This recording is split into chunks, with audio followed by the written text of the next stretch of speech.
بسم اللہ الرحمن الرحیم۔ السلام علیکم ورحمۃ اللہ وبرکاتہ۔ آپ دیکھ رہے ہیں میرا یوٹیوب چینل درس قرآن و حدیث۔ آج ہمارا موضوع ہے حدیث کے متعلق دو نعمتیں جن کی قدر نہیں۔ تو اس حدیث کو سن کر اپنی زندگیوں میں لائیں اور اس پر عمل کریں اور صدقہ جاریہ کی نیت سے دوسروں کو بھی بتایا کریں۔ اس سے یہ ہے کہ آپ کے علم میں بھی اضافہ ہوگا اور جن کو آپ بتائیں گے ان کے علم میں بھی اضافہ ہوگا۔ بسم اللہ الرحمن الرحیم۔ عن ابن عباس قال قال رسول اللہ صلی اللہ علیہ وسلم نعمتان مغبون فیہما کثیر من الناس الصحۃ والفراغ۔ ترجمہ: حضرت عبداللہ بن عباس رضی اللہ تعالی عنہ سے روایت ہے کہ رسول اللہ صلی اللہ علیہ وسلم نے ارشاد فرمایا، دو نعمتیں ہیں جن کے معاملے میں بہت سے لوگ ان کی قدر نہ کرنے کے سبب خسارہ اور نقصان میں ہیں۔ وہ کون سی نعمتیں ہیں دو؟ ایک صحت اور دوسری فراغ یعنی کہ فارغ۔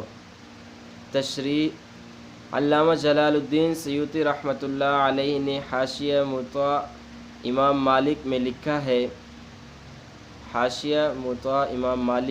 یہ ایک کتاب کا نام ہے جن میں علامہ سیوطی رحمۃ اللہ علیہ نے لکھا کہ علماء نے اس حدیث کی وضاحت اس طرح کی ہے کہ انسان عبادت میں اسی وقت مشغول ہو سکتا ہے جب وہ صحت مند ہو اور بقدر ضرورت رزق حلال ہو، کیونکہ کبھی آدمی صحت مند ہوتا ہے مگر کسب معاش سے فرصت نہیں پاتا، کبھی کسب معاش سے مستغنی ہوتا ہے لیکن صحت ٹھیک نہیں ہوتی۔